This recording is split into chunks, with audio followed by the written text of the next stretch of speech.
It may not be apparent to many of you, but books are a vital part of our lives. They provide a basis for learning and beliefs, and they are what our culture is built on.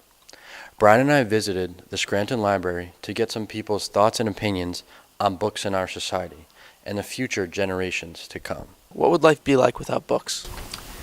I think our lives would be very, very dreary without books. I think books are a source of imagination, ideas, creativity, politics. Books cover everything, and without books, life would just be very boring. What do you think about books? Like, how have they affected your life? I think books can be very useful, like encyclopedias and other informational books can be good if you're doing like school projects. How have books impacted your life? Well, they definitely teach you moral lessons that you can't learn in any other way. They teach you very great things that carry on throughout your life. Do you think there will be a progression with books in the future, like with our future generations, or do you think it's gonna like stay the same?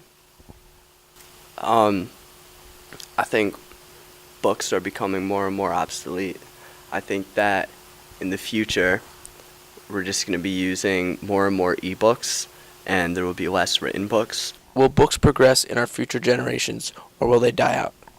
We're seeing a major change in publishing right now with the advance of ebooks. I don't think books will ever completely die out. Even in places where ebooks are extremely popular, there still is a need for holding a physical book. Some people prefer that format over ebooks, especially if they're reading fiction. What's your thoughts on ebooks? Do you like to use ebooks, or would you rather have a hard copy or a soft copy? I'm old school. I like holding a book. I like reading a book, turning the pages, the smell of books. How do you think life would change without books, and if they all disappeared at one time?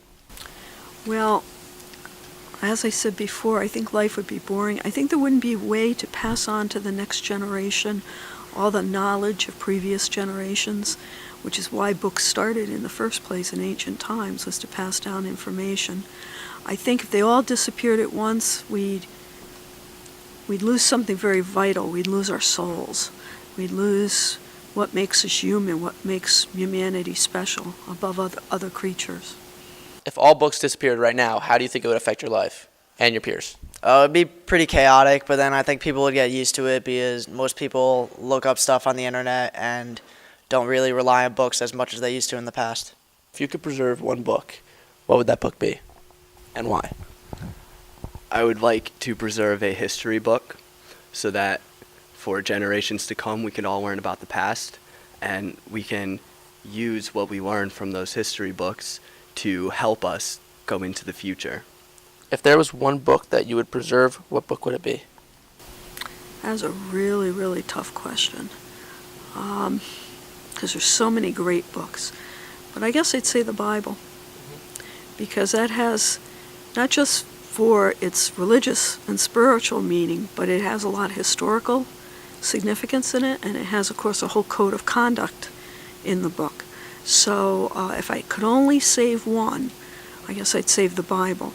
But there are so many good books. That would be such a hard choice to make.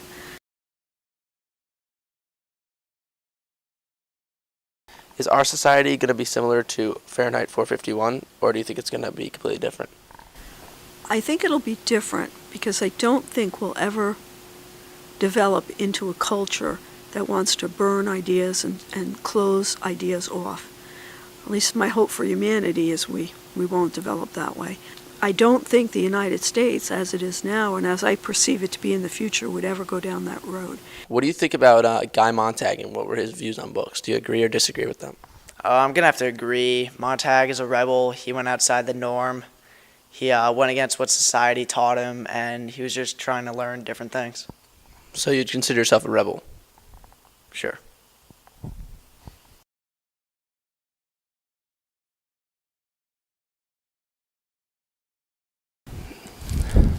Moonplane number 1.